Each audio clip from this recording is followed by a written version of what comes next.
Bismillahirrahmanirrahim. Assalamualaikum warahmatullahi wabarakatuh. Perkenalkan, nama saya Desri Mawati dengan NIM 23376 GSD 0760 Prodi PGSD semester 5. Langsung saja, jurnal pertama, penerapan pendekatan problem solving untuk hasil belajar pada mata pelajaran IPS siswa kelas 4 SD. Yang pertama, latar belakang. Latar belakang pembelajaran ilmu pengetahuan sosial IPS merupakan mata pelajaran yang sangat penting di sekolah dasar karena berperan dalam membentuk kemampuan sosial, kemampuan berpikir kritis, serta pemahaman siswa mengenai lingkungan. Pemahaman siswa mengenai lingkungan sosial dan kebangsaan. Namun kenyataannya, proses pembelajaran IPS di kelas 4 SDN 006 Bangkinang Kota belum berjalan optimal. Guru masih menggunakan metode ceramah yang bersifat satu arah, sehingga siswa kurang aktif, kurang mampu mengembangkan minat, kurang terampil menghubungkan materi dengan kehidupan nyata, dan sulit menghubungkan kemampuan berpikir kritis. Terus kondisi tersebut berdampak pada rendahnya hasil belajar siswa. Terbukti nilai rata-rata awal hanya 5,5, jauh dari standar ketuntasan. Padahal perkembangan teknologi dan tuntutan pendidikan saat ini mengharuskan siswa mampu berpikir kritis dan menyelesaikan masalah. Pendekatan problem solving dianggap relevan untuk memperbaiki kondisi ini karena pendekatan ini memberikan kesempatan kepada siswa untuk menganalisis masalah, membuat hipotesis, mencari data, menguji kebenaran, hingga menarik kesimpulan. Pendekatan ini juga menjadikan siswa lebih aktif dan terlibat langsung dalam proses pembelajaran. Terus yang kedua, rumusan masalah. Adapun rumusan masalah dalam jurnal, yang pertama, bagaimana perencanaan pembelajaran IPS dengan menerapkan pendekatan problem solving di kelas 4 SDN 006 Bangkinang Kota. Yang kedua, bagaimana pelaksanaan pembelajaran IPS menggunakan pendekatan problem solving di kelas 4. Yang ketiga, bagaimana hasil belajar siswa setelah diterapkan pendekatan problem solving pada setiap siklus pembelajaran. Terus tujuan yang pertama mendeskripsikan perencanaan pembelajaran IPS dengan menerapkan pendekatan problem solving di kelas 4 SDN 006 Bangkinang Kota. Terus yang kedua, mendeskripsikan pelaksanaan pembelajaran IPS menggunakan pendekatan problem solving. Terus yang ketiga, mendeskripsikan hasil belajar siswa setelah mengikuti pembelajaran IPS dengan pendekatan problem solving. Terus hasil pembahasan. Yang pertama, perencanaan pembelajaran IPS dengan menerapkan pendekatan problem solving di kelas 4 SDN 006 Bangkinang Kota. Sebagai salah satu aspek penting dalam penelitian tindakan kelas yang dilakukan guru. Perencanaan ini menjadi langkah awal yang menentukan keberhasilan pembelajaran. Karena seluruh kegiatan pembelajaran harus disusun sedemikian rupa agar sesuai dengan karakteristik pendekatan problem solving yang menekankan kemampuan siswa dalam mengidentifikasi masalah, menganalisis, mencari data, menguji hipotesis, hingga menarik kesimpulan. Terus di dalam perencanaan pembelajaran, guru menuliskan indikator pembelajaran yang secara langsung mencerminkan tahapan problem solving. Indikator tersebut meliputi kemampuan siswa dalam menyebutkan masalah yang ada pada gambar dan membandingkan data dari berbagai sumber serta menarik kesimpulan yang tepat. Penempatan indikator ini penting karena menjadi acuan keberhasilan siswa dalam mengikuti proses pembelajaran dan menilai sejauh mana siswa mampu berpikir kritis sesuai tuntutan model pembelajaran. Selain itu, guru menyiapkan media pembelajaran yang mendukung penerapan problem solving seperti gambar-gambar yang menunjukkan kemacetan lalu lintas, kecelakaan karena teknologi transportasi, serta dampak negatif penggunaan teknologi komunikasi yang berlebihan. Media ini dipakai untuk memicu munculnya masalah atau fenomena yang harus dianalisis siswa. Guru juga menyiapkan lembar kerja siswa LKS yang dirancang untuk agar siswa dapat mengisi kolom masalah.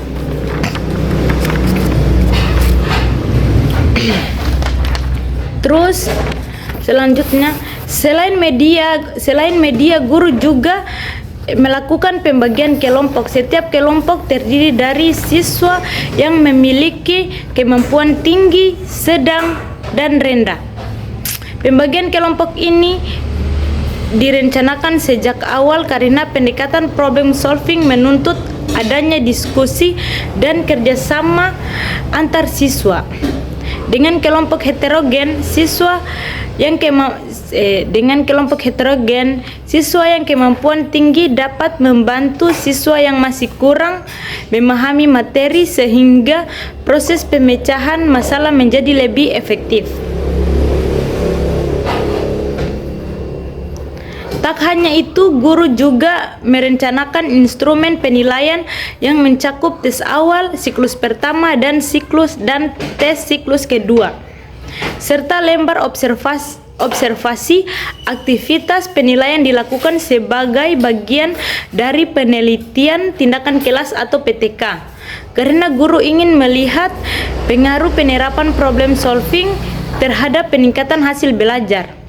Terus yang kedua, rumusan masalah kedua tentang pelaksanaan pembelajaran IPS menggunakan pendekatan problem solving di kelas 4. Pelaksanaan pembelajaran dimulai dengan kegiatan pendahuluan, di mana guru membuka pembelajaran dengan salam dan menjelaskan tujuan pembelajaran. Pada tahap ini, guru berusaha membangun suasana belajar yang menyenangkan dan mengaitkan materi dengan kehidupan sehari-hari. Siswa tahap awal ini sangat penting untuk menyiapkan mental dan perhatian siswa agar mereka siap memasuki tahapan problem solving yang membutuhkan aktivitas berpikir lebih tinggi. Setelah kegiatan awal, guru memasuki kegiatan inti, yaitu bagian terpenting dalam pelaksanaan pembelajaran problem solving. Seluruh kegiatan inti dirancang mengikuti 6 langkah utama. Problem solving menurut Sanjaya 2006. Langkah-langkah inti menjadi pedoman guru dalam mengajar dan juga menjadi kerangka berpikir siswa dalam memecahkan masalah IPS. Yang pertama, adanya masalah yang jelas untuk dipecahkan. Pada tahap ini, guru menampilkan gambar-gambar permasalahan seperti kemacetan lalu lintas, kecelakaan polusi, atau perilaku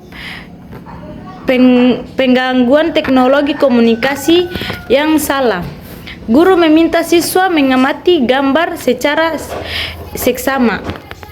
Guru memberi pertanyaan pemicu seperti, apa yang kamu lihat pada gambar ini, terus apa yang kira-kira menjadi masalah pada gambar tersebut, dan disinilah siswa mulai berpikir kritis dan menjadi fenomena sosial yang muncul akibat perkembangan teknologi. Terus yang kedua, merumuskan masalah. Setelah siswa menyadari adanya masalah, guru membagi siswa ke dalam kelompok heterogen atau campuran kemampuan tinggi, sedang, dan rendah. Setiap kelompok untuk merumuskan masalah utama dari gambar tersebut, misalnya kemacetan, kecelakaan lalu lintas, terus polusi udara akibat kendaraan bermotor.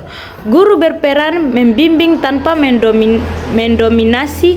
Beberapa siswa masih kebingungan di siklus pertama sehingga guru perlu memberikan arahan tambahan. Namun pada siklus kedua siswa sudah lebih mampu merumuskan masalah secara mandiri. Terus yang ketiga, merumuskan hipotesis atau jawaban sementara. Tahap ini menuntut siswa memberikan dugaan sementara tentang penyebab masalah dan kemungkinan solusinya. Contoh hipotesisnya, kemacetan terjadi karena banyaknya kendaraan dan jalan yang sempit. Terus kecelakaan bisa terjadi karena pengendara tidak mematuhi rambu lalu lintas. Pada siklus pertama, siswa belum terbiasa membuat hipotesis sehingga guru memberi contoh sederhana. Namun pada siklus kedua, siswa sudah lebih mahir merumuskan hipotesis secara kritis. Terus yang keempat, mencari data atau informasi untuk memecahkan masalah. Tahap ini merupakan inti dari model problem solving. Siswa mencari data dari berbagai sumber seperti buku paket IPS, lembar kerja siswa atau LKS, sumber bacaan tambahan atau hasil diskusi kelompok. Siswa mencatat data yang relevan dengan hipotesis.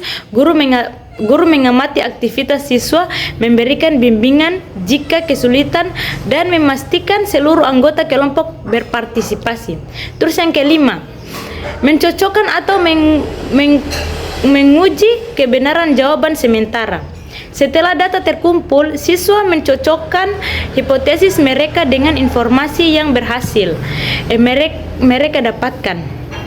Jika data mendukung hipotesis, maka hipotesis dianggap benar. Jika tidak sesuai, maka hipotesis direvisi.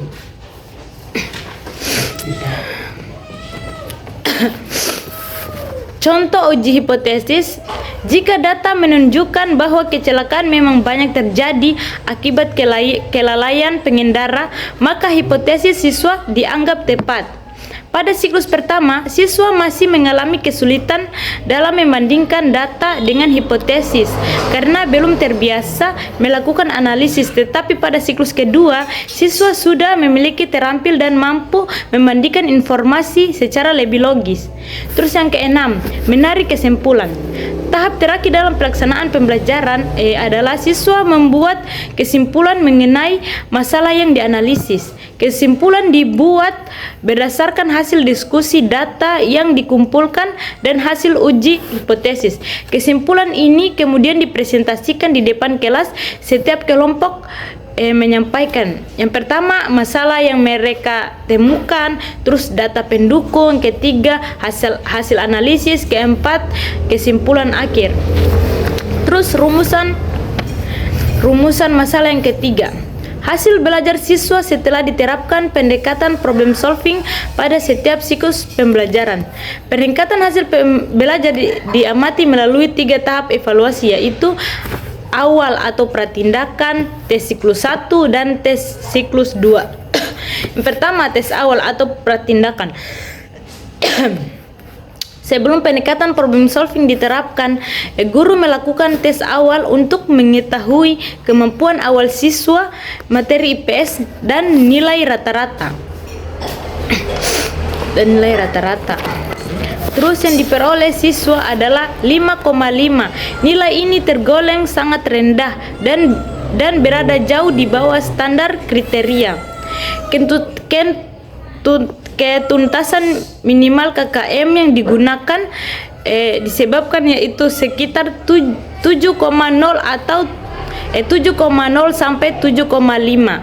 Hasil awal ini menunjukkan bahwa yang pertama, siswa belum memahami materi IPS secara baik. Yang kedua, siswa cenderung positif selama pembelajaran. Yang ketiga, kemampuan analisis dan pemecahan masalah siswa masih sangat kurang. Terus keempat, metode pembelajaran sebelumnya tidak memberi ruang bagi siswa untuk berpikir kritis. Terus Yang kedua, tes siklus pertama. Setelah guru menerapkan pembelajaran problem solving pada siklus pertama, siswa mengikuti tes yang dimana nilai rata-rata siswa meningkat menjadi 6,4. Peningkatan ini terjadi karena yang pertama, siswa mulai terbiasa dengan langkah-langkah problem solving. Yang kedua, diskusi kelompok membuat siswa lebih aktif. Yang ketiga, siswa mulai memahami cara mengidentifikasi masalah dan membuat hipotesis.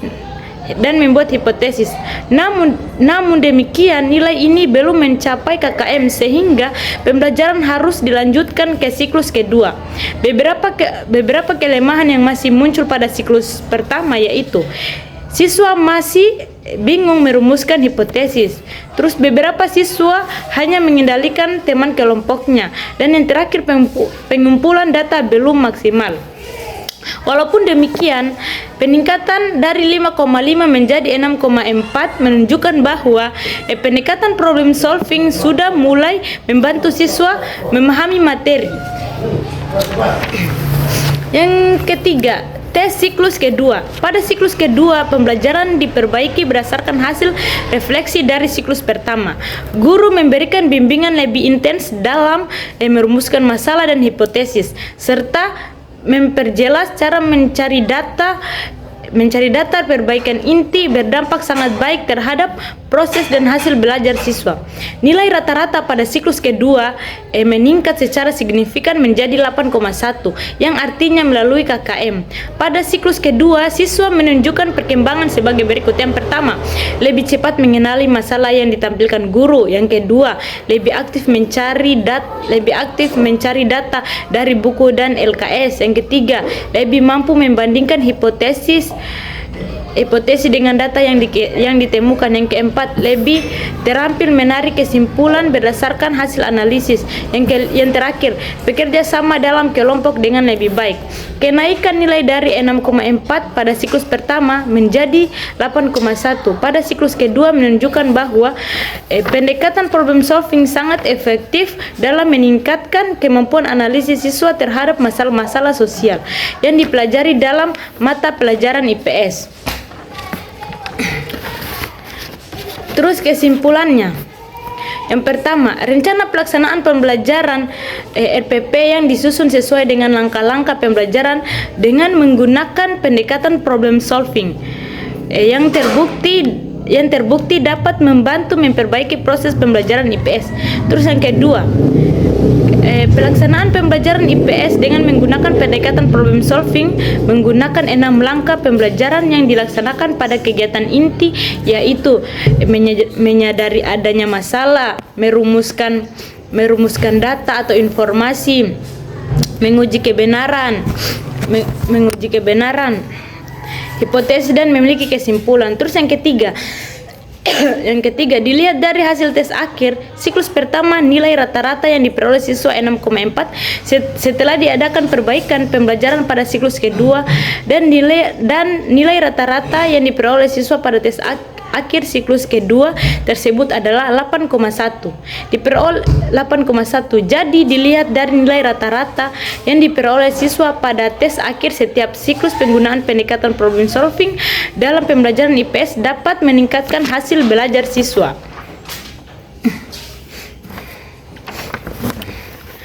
Terus jurnal yang kedua tentang peran media audiovisual untuk meningkatkan minat belajar siswa pada mata pelajaran Ilmu Pengetahuan Sosial IPS di kelas 4 SDN 05 Tilamuta.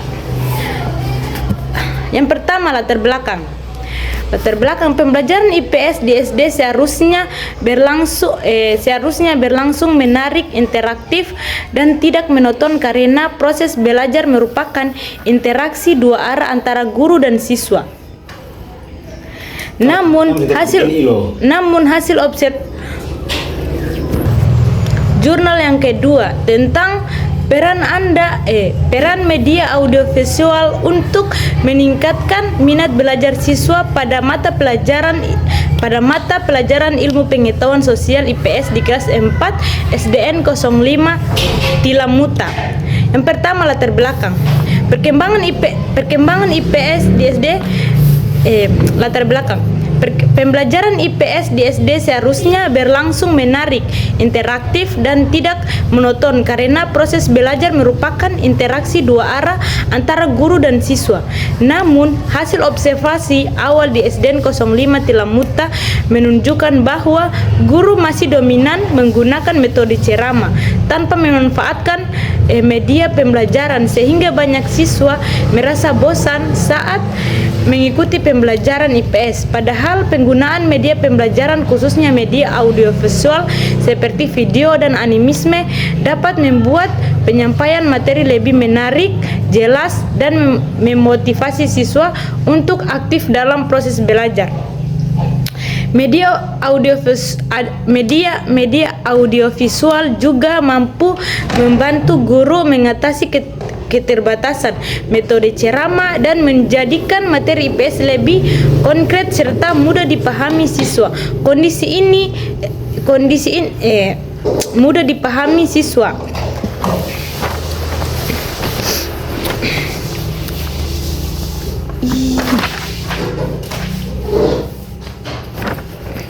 Yang kedua, rumusan masalah.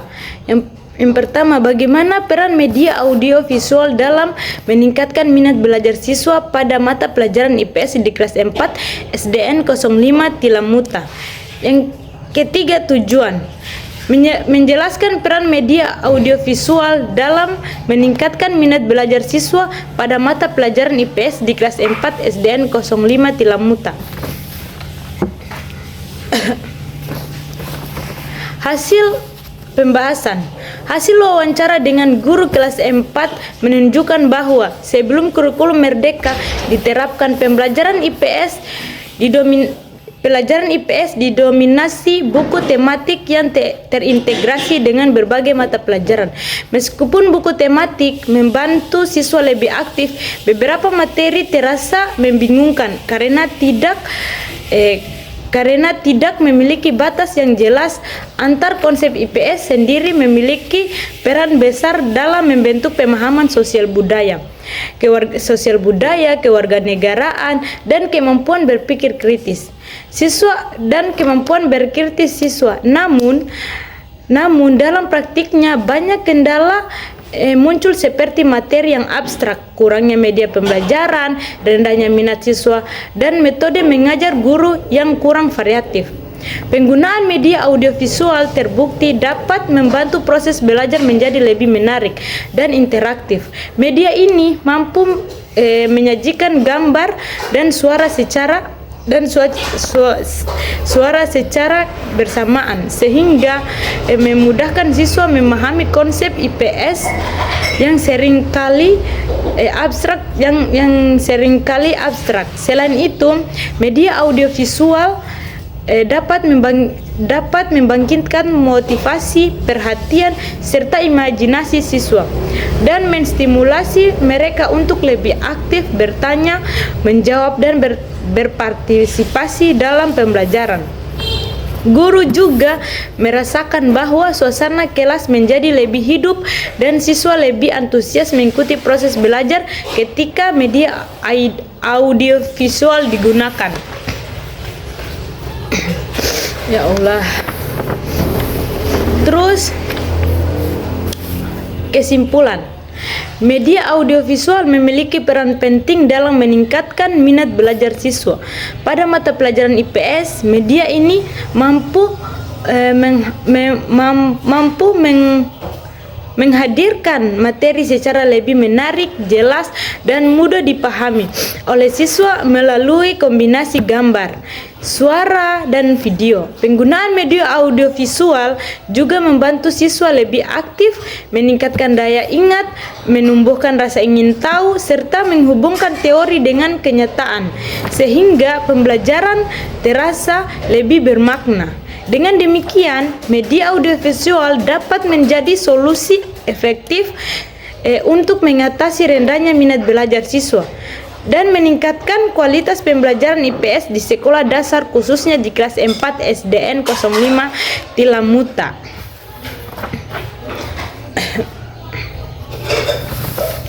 Terus jurnal yang ketiga, penggunaan model problem based learning PBL terhadap kemampuan berpikir kreatif dalam pembelajaran IPS sekolah dasar.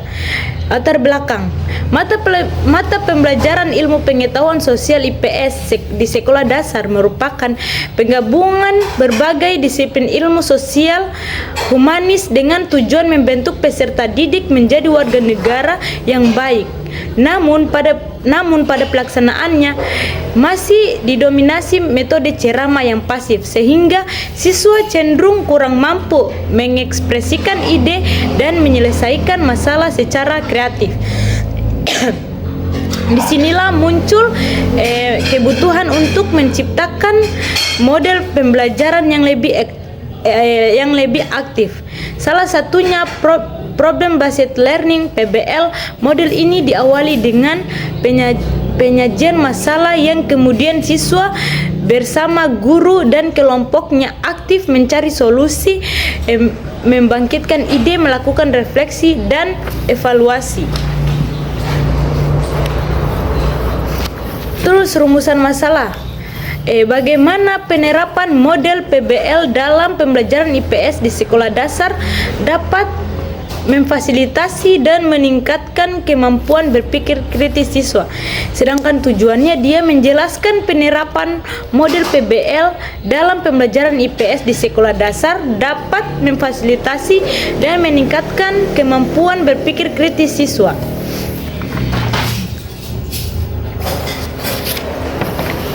Hasil pembahasan. Model PBL diimplementasikan melalui beberapa langkah, yakni orientasi pengenalan masalah kepada siswa, kolaborasi pengembangan pemecahan masalah, pengajian karya siswa, dan evaluasi serta refleksi melalui langkah-langkah tersebut. Siswa menjadi lebih aktif dan terlibat dalam proses pembelajaran, khususnya dalam menyelesaikan masalah. Dalam konteks aspek berpikir kreatif, model PBL terbukti mampu membantu siswa mengembangkan kelancaran berpikir siswa lebih mudah menemukan alternatif jawaban dan ide-ide baru, serta meningkatkan keaktifan mereka dalam kelompok diskusi dan pemecahan masalah. Guru juga berperan sebagai fasilitator prasarana, memandu proses diskusi dan refleksi dan mengevaluasi hasil karya siswa. Dengan demikian, pembelajaran berbasis masalah ini tetapi juga membiasakan siswa berpikir kreatif,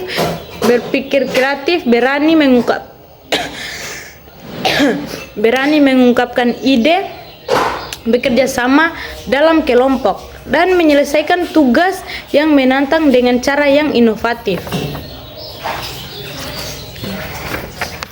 Kesimpulan. Dengan menerapkan model pembelajaran problem based learning, maka siswa akan timbul kepekaan untuk menyelesaikan masalah yang disajikan. Dengan adanya pengimplementasikan model tersebut, maka tumbuh pola berpikir kreatif. Hal itu siswa dapatkan berdasarkan pengumpulan informasi, ide jawaban, penyelesaian hingga evaluasi penyelesaian masalah yang siswa hadapi. Kemampuan siswa dalam berpikir kreatif ini juga membantu siswa untuk lebih mengembangkan keterlibatan mereka dalam kelompok sosial. Artinya, mereka didorong untuk saling membantu dan bertukar pendapat. Model pembelajaran ini tidak jauh dari guru yang juga menerapkan fasilitator keberhasilan hasil belajar siswa. Jadi itulah tadi penjelasan dari saya. Lebih dan kurangnya mohon dimaafkan. Akhir kata, wabillahi taufiq wal hidayah. Assalamualaikum warahmatullahi wabarakatuh.